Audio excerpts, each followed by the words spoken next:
Ừ, đừng có đó. Ừ. Ôi dồi ôi, Khinh có gì kia. đâu, có gì có đâu.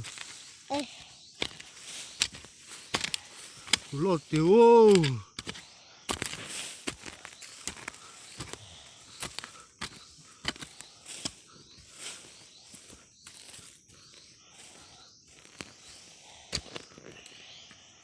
Nó sẽ sát không?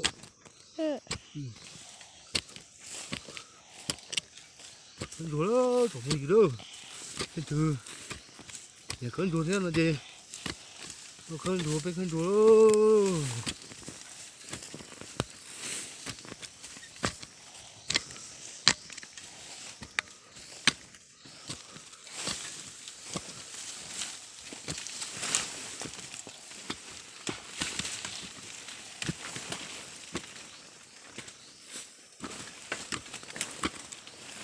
Nàng theo. Là đó.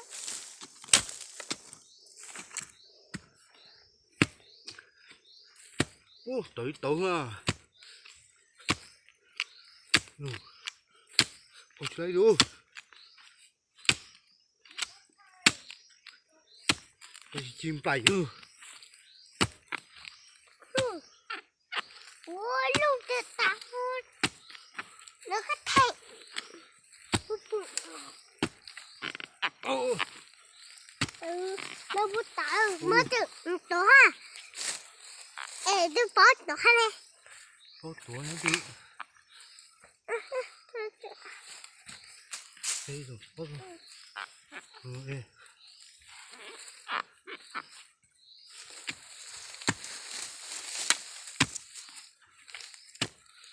Nó lo cơ.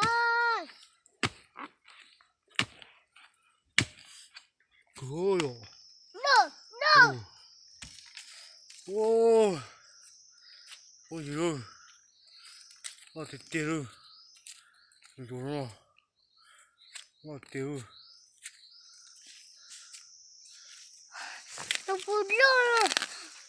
Bù lô rồi. Bù. Bù lô. Lô ra tao. Lưu tàu.